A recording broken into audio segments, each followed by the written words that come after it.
Bonjour à tous. Aujourd'hui, j'aimerais regarder avec vous un peu ce qui se passe au niveau du Canada et des États-Unis, la relation qui existe en ce moment, parce que Trump en a remis encore au niveau du fait que le Canada pourrait devenir la 51e État des États-Unis, ce qu'il a dit à Trudeau en lui souhaitant joyeuse fête. Il a précisé qu'il lui souhaitait des joyeuses fêtes en tant que gouverneur des États-Unis, de l'État du Canada. Donc, il en remet tout le temps.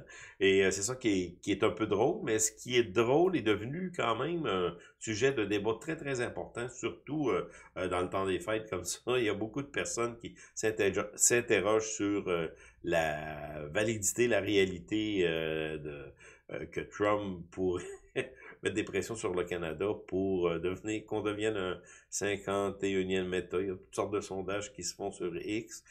Trump a dit, précise même, il dit, si vous devenez citoyen canadien, vous allez avoir une baisse d'impôts, les citoyens de 16%. En tout cas, il donne un paquet de cadeaux, mais il y a l'autre côté des États-Unis. Il faut comprendre qu'aux États-Unis, oui, les salaires sont plus élevés. Je parle des plus riches, là, parce que dans le fond, il y a il n'y a pas de mesures sociales très, très fortes pour soutenir la classe. Faut faire attention à la classe moyenne, mais plus la classe moyenne inférieure. Aux États-Unis, il faut vraiment travailler dur pour arriver. Par contre, il y a des opportunités qui sont vraiment plus importantes qu'au Canada, parce que ici, là, au Canada, on est freiné souvent par des mesures socialistes, et avec Justin Trudeau, c'est surtout ça qui nous a mis un peu dans le trou là, à beaucoup de niveaux, et que l'économie du Canada en ce moment stagne. Poliev, parce que Poliev va rentrer, là, Poliev va avoir beaucoup de cassures à réparer, parce que dans le fond, Justin Trudeau a vraiment dilapidé les biens publics. Donc, ce qu'on va regarder, c'est les dettes. Les dettes du Canada, dettes des États-Unis, les dettes, on va regarder ça aussi, j'ai peut-être là regardé les dettes individuelles de carte de crédit, mais on va aller au niveau de la dette. On va commencer avec en disant c'est quoi une dette. Une dette, dans le fond, c'est pas une mauvaise chose d'avoir une dette, là. Si vous achetez une maison et que vous avez une dette qui est raisonnable quand même, parce que là, on a eu les dernières années vraiment euh, une inflation au niveau du prix des maisons, et encore, ça perdure un peu partout au Canada, Toronto, Vancouver, mais un peu partout aussi, Montréal, il y a eu une augmentation de la valeur de la maison, là. Donc, on est obligé de contracter des hypothèques avec un taux d'intérêt qui a été plus élevé, ou il y a des personnes qui ont contracté un taux d'intérêt quand c'était très, très bas, et là, se retrouvent avec un renouvellement hypothécaire, avec une augmentation très importante du paiement de leur hypothèque. Donc, la dette d'une maison en général, là, si vous avez acheté avec un prix qui est quand même raisonnable, si vous avez payé un taux d'intérêt, malgré que ça fluctue, là, surtout les 2 dernières années, c'est effrayant, là, mais c'est une dette qui est quand même valide, là, valable, parce que dans le fond, vous avez une valeur qui est attachée à votre dette, là, une valeur qui est importante. Un auto, c'est moins vrai, parce qu'il y a une dépréciation vraiment énorme du prix de l'achat de l'auto neuve jusqu'à ça scrape lorsque l'auto ne vaut plus rien. Donc, c'est pas nécessairement un placement, acheter un auto. C'est sûr qu'on a eu une période, moi-même, j'avais acheté un auto juste avant la folie là, l'inflation des autos usagées. Et pour moi, j'avais acheté une auto, et mon auto, ça fait 3 ans, 4 ans, et elle vaut à peu près encore la même chose, même un peu plus. Elle avait monté, là, vraiment, vraiment, mais je ne l'ai pas vendu, là. Mais c'est pour vous dire que dans le fond, une auto neuve, c'est pas un placement, c'est pas une dette nécessairement extraordinaire. Moi, j'ai toujours fait ça. Il y a une fois dans ma vie que je l'ai pas fait, là. J'ai toujours acheté des autos, peut-être 1 an ou 2 ou 3 maximum là, d'usure pour avoir un prix qui est quand même raisonnable. Donc, la dette que j'ai face à un auto, j'en ai plus là, de dette, là, mais face à un auto, c'est quand même peut être raisonnable si on y va pas avec l'émotion, puis aller vouloir la dernière voiture qui est sortie avec plein de bebelles électroniques, là. Donc, la dette pour un auto aussi, ça peut avoir quand même une certaine valeur. De la dette de consommation, malheureusement, c'est du perdu, là. Autant au niveau de la nourriture, ça c'est sûr, on achète de l'épicerie, on bouffe ça, puis après, vous savez où ce que ça va. Donc, cette dette-là, si on met l'épicerie sur la carte de crédit, c'est pas une bonne chose. Des fois, on n'a pas le choix, on est obligé, à moins que vous ramassiez vos points, là, vos bonus dollars, moi, dans mon cas. Mais à part de ça, l'épicerie, c'est pas de la bonne dette. Si vous le mettez sur votre carte de crédit, bien entendu, ben, il peut y avoir beaucoup de produits, même des produits qu'on achète couramment, qui on sait qui n'ont pas de valeur, mais c'est par on aime ça, puis c'est correct. Mais lorsqu'on remplit notre carte de crédit pour, par exemple, acheter des cadeaux dans le temps des fêtes, là, souvent, au mois de janvier, les personnes se réveillent puis avec des dettes assez importantes sur leur carte de crédit. Et là, ils se réveillent, ils sont pas capables de payer, puis ils regardent ça et ils disent quand je vais réussir à payer tout ça. Donc, ça, c'est pas de la bonne dette, là, malheureusement. Donc, il faut peut-être comprendre que la dette, autant la dette d'un individu, au niveau de c'est bien, autant la dette des entreprises. Des entreprises, généralement, les entreprises essaient d'avoir des dettes qui ont un actif qui va leur apporter encore plus dans l'avenir. C'est pour ça qu'on contracte une dette pour une entreprise qui veut grandir. Tout ça va aller contracter une dette. Généralement, lorsque c'est bien géré, l'entreprise va croître et avec la dette, elle va la faire fructifier le capital. Donc, ça, c'est ça. Au niveau des gouvernements, par contre, c'est autre chose. Les gouvernements peuvent contracter de la dette comme ils veulent, surtout les États-Unis. Parce que vous savez, si vous ne le savez pas, les États-Unis, c'est la plus grande valeur de réserve là, de devises au monde, là, le dollar américain. Et le dollar américain peut être imprimé sans contrainte, là. La dette peut augmenter toujours, là, en ce moment à cause de la situation qui s'est produite depuis la guerre d'Ukraine. On émet de la dette. Ben, de la dette, dans le fond, c'est ça. Les autres pays achètent du dollar américain, puis les États-Unis émettent des bons du Trésor. C'est de la dette, ni plus ni moins, là.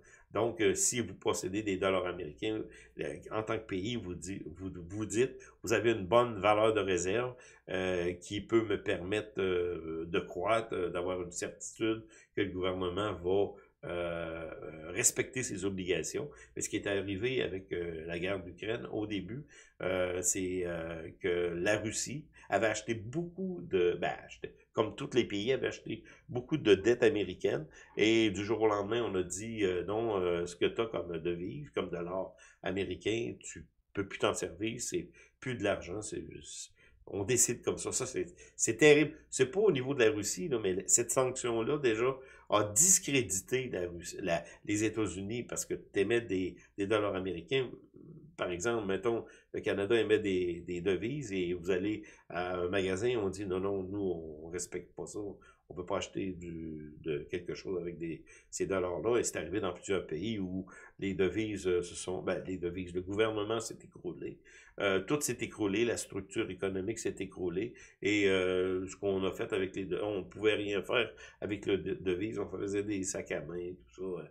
C'est une risée, mais c'est la réalité. Donc, c'est important que le gouvernement, les gouvernements des pays soient forts, qu'il y ait une économie forte pour que notre devise ait de la valeur. Et là, en ce moment, le problème au niveau de la dette américaine et de la dette canadienne aussi, c'est que les pays, surtout les États-Unis, c'est moins problématique pour eux autres. Même si on panique au niveau de la dette, c'est vraiment moins problématique pour les États-Unis. Parce que ce qui s'est passé dernièrement, depuis l'élection de Trump, là, il n'est pas encore en poste, mais on croyait que la devise allait peut-être s'écrouler parce que c'est de l'incertitude. Au contraire, le dollar américain prend de la force. Et Trump l'a bien dit, il dit parce que les BRICS voulaient ou veulent, en tout cas, moi je pense que ça n'arrivera pas.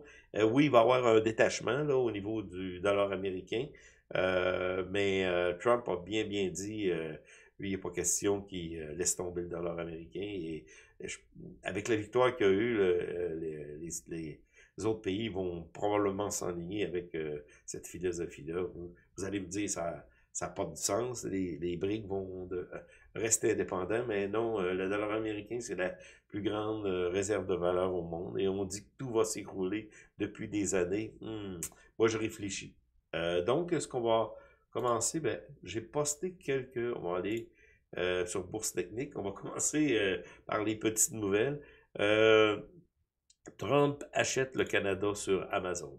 Ça, c'est une petite plaisanterie qui a été faite par le fils de Trump, son plus vieux, je pense, là, c'est Donald Trump Jr., là, où ce qu'il a posté, je vais mettre ça comme ça, peut-être que vous allez voir mieux, où ce qu'il a posté que il était devant son téléphone, il voulait acheter, ben, il faisait ses emplettes sur Amazon, il voulait acheter le Canada, le Groenland et le canal de Panama. Et c'est toutes des déclarations que Trump a fait, mais ça, c'est comme un petit montage qui a été fait par son fils. Ici, on voit ça, c'est Eric Trump, c'est l'autre fils, je pense, je me suis trompé. C'était pas c'est son deuxième plus vieux, peu importe, c'est pas important. Mais en ce moment, il se passe beaucoup de déclarations sur X, je vois ça un peu partout, à propos de ce que Trump a dit au niveau du Canada, qui deviendrait la 51e État, et il a félicité le gouverneur Trudeau pour... il a envoyé ses meilleurs vœux plutôt pour Noël, jour de l'an, tout ça, et il a appelé le gouverneur Trudeau, gouverneur des États-Unis, de la 51e État. Donc, Trump en remet, on ne sait pas ce que ça va faire. C'est une plaisanterie, mais ça devient comme du sérieux. Et en ce moment, il y a beaucoup de discussions sur X, comme je vous dis. Et là, on spécule sur le fait que ben, Trump a dit encore, il en a remis encore, il dit les Canadiens auraient une baisse de 16% d'impôts. Il donne tout son baratin. Puis c'est un peu drôle parce que ben, aussi, il y a une chose qu'il ne précise pas, c'est toutes nos mesures sociales qu'on a ici au Canada et aux États-Unis. Et ça, il ne précise pas, mais je pense que si on deviendrait américain, je pense pas qu'on aurait, on perdrait beaucoup et on deviendrait aussi tributaire d'assurance privée. C'est sûr que de notre côté, ici au Canada, Justin Trudeau a absolument scrappé notre économie. C'est ça qu'on va aller voir. On va se dépêcher quand même, aller voir les petites nouvelles pour aller tout de suite après ça dans le vif du sujet. Donc, la dette américaine, c'est un défi très important. On est rendu à une dette au-dessus de 36 milliards. Il y a ça que je vous ai présenté souvent, qui se trouve à être la dette américaine, là, en ce moment cumulée. On est rendu à 36 milliards, en tout cas. 36 milliards, on a dépassé le 36 milliards, et c'est surtout les déficits. Année après année, on fait des déficits. Le seul temps qu'on n'a pas eu de déficit, c'est en 2000, à la fin du règne de Clinton. Pas eu de déficit. On doit avoir eu un surplus, mais pas de déficit. Ou un petit surplus. Mais en ce moment, on est toujours en déficit. Toujours. Et d'ailleurs, ce que veulent faire Musk et Vivek, Elon Musk et Vivek, parce qu'ils sont rendus le Dodge là, pour faire le ménage un peu aux États-Unis, c'est le déficit de 2000 milliards de dollars par année. Je sais pas s'ils vont réussir, mais c'est du sérieux, là. On prend ça vraiment au sérieux et on veut vraiment faire le ménage aux États-Unis. Donc, la dette qui est rendue à 36 milliards, comme je vous disais, dans les années 90, je me souviens encore, lorsque je me suis toujours intéressé à l'économie, même si j'étais pas encore entré dans la bourse. Mais on parlait de la dette dans ce temps-là et c'était absolument scandaleux d'avoir une dette canadienne, mais surtout américaine. Mais ça a continué. Les conséquences économiques d'une dette, ben, c'est la crainte que le pays s'écroule. Mais, comme je vous dis, un pays, ça dépend de quel, là, un pays qui est quand même... ben, on va prendre par exemple l'Argentine. L'Argentine qui avait plein de programmes sociaux. Là, on sait que c'est Javier Milei qui a pris le contrôle du pays et fait le ménage parce que justement leurs dettes étaient insoutenables. Et ça, c'est des conséquences qui sont vraiment terribles pour des pays qui n'ont pas la richesse nécessaire pour avoir la dette qu'ils ont. C'est pour ça que c'est souvent ici au Canada, au Québec même, on dit c'est pas grave, on va emprunter, on va emprunter. François Legault, c'est le meilleur exemple. Lui qui nous disait qu'il était plus frugal, qui était plus quelqu'un qui voulait faire en sorte que le Québec devienne riche, a complètement fait le contraire. Il nous a creusé un trou de 11 milliards de déficit. C'est effrayant ce que cette personne-là a fait, a été élue en 15 minutes et là, il y a beaucoup de personnes qui voient ça, qu'il nous a menti tout le long, a fait des investissements absolument abominables. On connaît les investissements que Fitzgibbon faisait. Les journalistes, ils demandaient est-ce que tu as le droit de faire ça? Là? Ils s'en foutaient. Et là, il a décollé parce que dans le fond, Northvolt, on ne reviendra pas sur tous les investissements, mais c'est de la perte d'argent pour nos générations à nous. On va perdre des programmes sociaux et les générations futures. Donc, pour revenir à nos moutons, on va la dette américaine. Pour eux, c'est moins un problème, comme je vous ai dit, parce que dans le fond, c'est la plus grande réserve mondiale et ils peuvent l'imprimer comme ils veulent. Et il y a la richesse qui est en arrière de ça. Et c'est ce que je voulais vous montrer. J'espère que je l'ai ici. Justement, bon, on va regarder ça. Pourquoi les Américains sont privilégiés tant qu'à... on va engrosser ça comme ça. Pourquoi les Américains ont un privilège à cause de leur dollar, que leur dette, ils s'en foutent un peu, sans s'en foutre. Parce que je suis pas convaincu, moi, que Donald Trump, là, qui est arrivé, là, va faire en sorte que les États-Unis auront plus de dette, là. Non, non, non. Donald Trump, faut pas oublier qu'il regardait Powell derrière le dos lorsque Powell jouait avec les taux d'intérêt. Donald Trump veut que les États-Unis aient des taux d'intérêt très bas pour que la business roule. C'est son but principal. Il veut que les entreprises roulent. Il veut que les entreprises produisent aux États-Unis. Donc, rapidement, même, on regarde ça, la puissance des États-Unis en termes de richesse. Là. Ici, c'est en tout, c'est quand à 115 trillions, pas des milliards, des trillions, c'est vraiment beaucoup. Ça, c'est l'économie mondiale. Les États-Unis ont 30,3 trillions. La Chine a presque 20 trillions. Donc, la Chine et les États-Unis sont les deux dominants au niveau de la planète, au niveau de la richesse de la planète. C'est pour ça que les dettes, ce que je me suis toujours dit, c'est que tout le monde doit à tout le monde.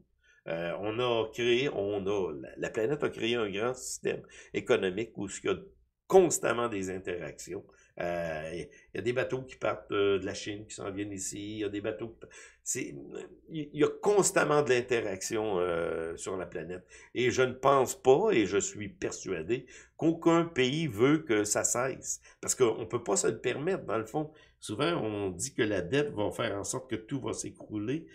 J'ai de la difficulté à voir ça. C'est sûr qu'il peut y avoir des tensions. Là, en ce moment, il y a beaucoup de tensions politiques, beaucoup de tensions de guerre. Puis ça, c'est atroce parce que dans le fond,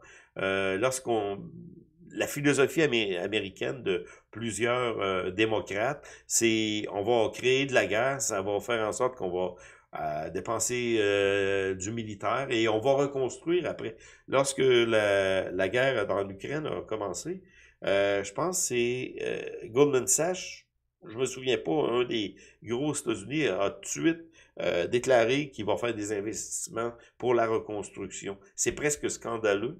Parce que dans le fond, ce qu'ils voulaient, c'est détruire pour rebâtir, alimenter la richesse des États-Unis, mais d'eux aussi, les Ukrainiens, mais surtout des États-Unis. Ah, il l'avait déclaré, c'était effrayant.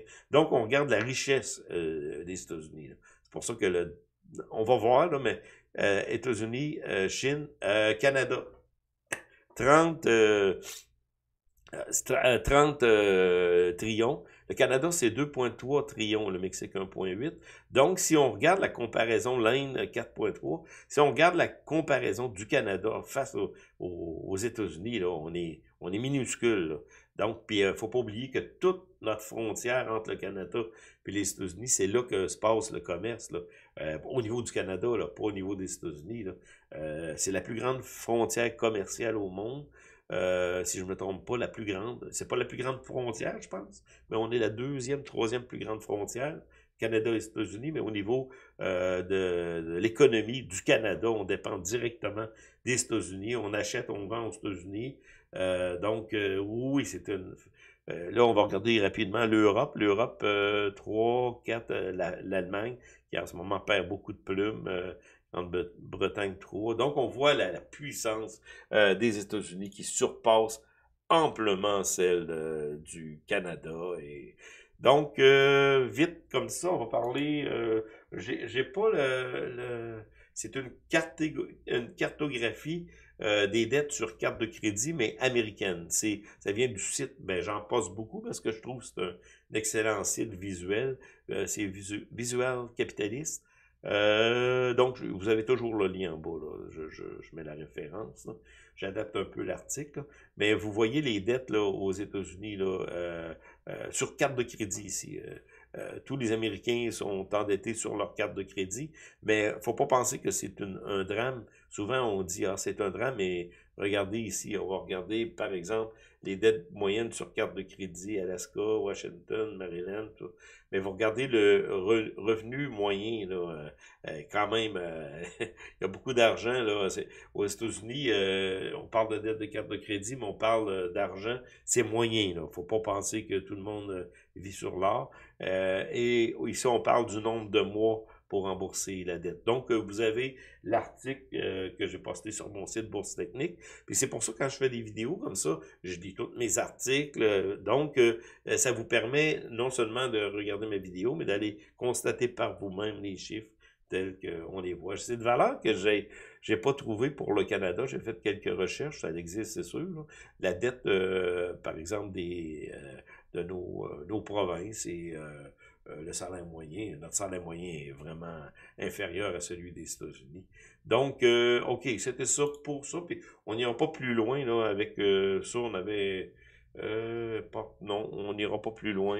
On va vraiment aller au niveau... Ben, la dette, on l'a vu, là, 36 milliards qu'on a dépassé. On va terminer avec les États-Unis et leur dette. Regardez la croissance de la dette américaine depuis, bon, ici, je pense, c'est 1943, tout 44, la fin de la guerre, et on voit que la dette, a connu une croissance vraiment très, très importante depuis 1980 surtout, à cause de la dérégularisation de Ronald Reagan.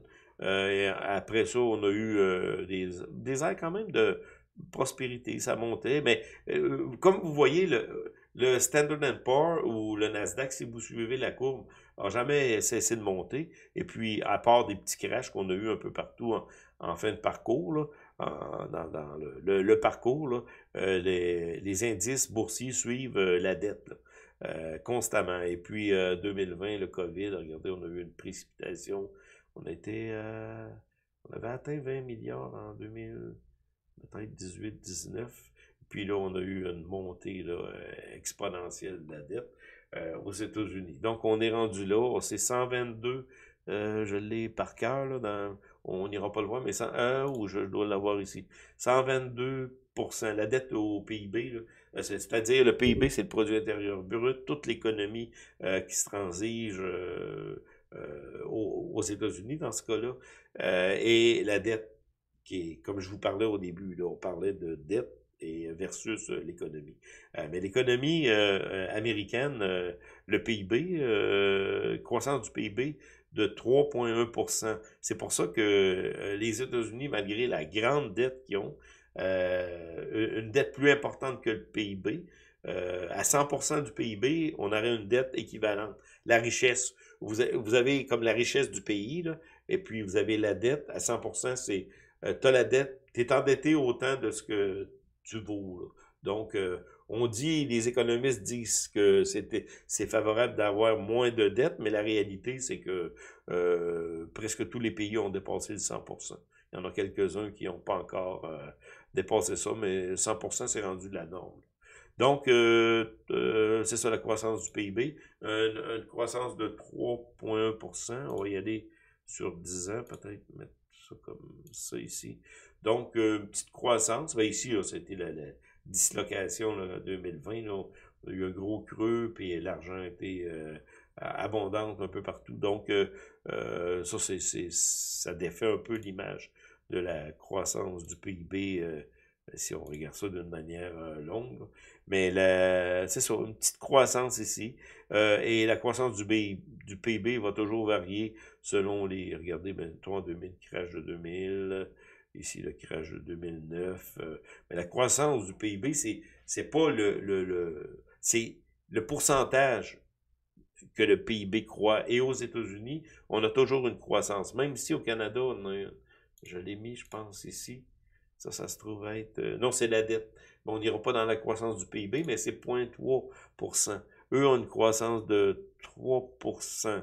Donc, les États-Unis, vraiment, on peut dire quand même que ça roule. T'sais, ça roule, c'est pas parce que en ce moment, on a euh, peut-être des craintes là, que le marché va s'écrouler, tout ça, je sais pas, mais ça continue, les bourses continuent à monter. Ici, on a la bourse de valeur, ça se trouve être le Standard & Poor's qu'on prend comme référence, et on peut le regarder de différentes manières, mais c'est toujours en pleine croissance. On va aller voir à 25 ans. Ça se trouve être le Standard & Poor's là, sur 50 ans. Regardez comment que ça monte. Ça suit la dette, là. Donc, il y a de la bonne dette qui se contracte aux États-Unis et il faut qu'il y en ait. Donc, ça continue à monter et là, est-ce que ça va cracher bientôt? Je vous ai fait une autre vidéo là-dessus, on reviendra là-dessus, mais non, ça continue à monter. Le marché n'a pas encore décidé qu'on retourne avec une bonne descente pour épurer un peu le marché, mais non, ça continue à monter. Donc, les États-Unis, en ce moment, on est dans une situation économique assez forte. Le Canada, lui, on n'a pas le temps d'aller voir toutes mais j'ai la dette, une petite dette, là, ben, dette, c'est toujours en fonction de notre croissance du PIB. Et notre croissance du PIB, je l'ai annualisé. Attendez, je pensais que c'était à 0,3. C'est 0,3 notre dernière croissance. Donc, le PIB croît moins au Canada qu'aux États-Unis. Et comme je vous avais montré, l'économie mondiale, Canada versus États-Unis, c'est pas, vous voyez, il n'y a pas de comparaison possible. 2,3 trillions, 30,3 trillions. Donc, lorsque Trump met de la pression ou fait ses jokes, la réalité, c'est que les États-Unis, c'est la puissance mondiale. Et je voudrais bien vous dire que les États-Unis ont une dette exorbitante et puis la chose, l'idée de dire que les États-Unis vont payer leur dette ou tous les pays vont payer leur dette, jamais les pays vont payer leur dette. Tout simplement, on est dans un grand système. On se dit que ça va casser à un certain moment donné. Oui, on peut avoir un crash à un certain moment donné, mais en ce moment, il n'y a pas rien qui nous montre qu'on va subir un crash. Malgré que, vous savez, souvent, lorsqu'un crash arrive, je l'avais regardé avec vous sur des graphiques, on va revenir là-dessus en 2025, souvent on a des signes avant-coureurs qui nous montrent que ça commence à sentir le chauffer. En 2000, c'est sûr que c'était une exubérance vraiment irrationnelle et on a commencé à voir le Nasdaq qui donnait des coups vers le bas. Moi, je connaissais rien en 2000. Là. Je parle au niveau de la bourse. Donc, j'aurais pas pu voir. Mais en 2008, on le voyait. 2007, déjà, on avait eu des soubresauts à la baisse parce que le marché était à la surchauffe. Et là aussi, il y avait les subprimes, la crise des subprimes, les prises les maisons, là, où on vendait à peu près à n'importe qui pouvait pas se payer une maison. Donc, on a eu des avertissements avant. Le COVID, là, c'est autre chose. C'est comme le COVID, je le compare un peu avec le crash de 1987. Le crash de 1987 a été vraiment soudain, est arrivé rapidement, et ensuite ça a continué à monter. Mais le COVID, la période du COVID, là, le COVID, c'était rien de COVID. En tout cas, je vous rappellerai pas tout des absurdités, le masque, il fallait pas porter ça, c'était vraiment pas efficace. Arruda qui avait dit le COVID va m'attendre, ici je parle au Québec. Et ensuite, on avait toutes sortes d'absurdités qu'on a dit. Et lorsque la bourse a commencé à cracher, eh bien c'est terrible, le COVID va tout nous tuer. Puis là, on voit le cirque qui a démarré. Et on voit vraiment sur les graphiques que cette période-là de crash a été résorbée par l'afflux massif de capitaux et en très très peu de temps. Et ensuite, on a eu beaucoup d'argent sur le marché, donc tout le monde en a profité, mais ensuite on est retombé à la normale. Et en ce moment, on vit la situation normale, c'est-à-dire, ensuite, après la montée folle là, de l'argent qui était disponible dans le marché, on a eu l'inflation qui était tout à fait prévisible et normale. Et même moi, je l'avais dit, même plusieurs le disaient, je n'étais pas le seul à voir ça, mais c'était normal de mettre tant d'argent dans le système, une inflation et en ce moment une hausse des taux d'intérêt pour essayer de résorber l'inflation qui avait été créée par les gouvernements. Donc, hausse des taux d'intérêt et là, on est revenu presque, on va dire, à la normale. Il va y avoir encore des baisses de taux d'intérêt. En tout cas, la Banque du Canada a dit ça parce que on est moins puissant que les États-Unis. Donc, on a moins de business en ce moment là, au Canada. Là. Ça roule moins. Le taux de chômage, le dernier taux de chômage, 6,8%. Donc, on va voir ce qui va arriver. Mais les États-Unis, moi, je pense que les taux d'intérêt, c'est Trump qui va être en arrière de Powell. Là, puis, je pense qu'il va demander à Powell. Puis, s'il ne demande pas, il va lui dire tu baisses les taux d'intérêt. Donc, ça va être à suivre. 2025. Mais on va se revoir. Je vais faire d'autres vidéos probablement là, pendant le temps des fêtes. Je veux pas quand même pas en faire trop, là, mais on va se revoir, puis on va suivre qu'est-ce qui va arriver le 20 janvier.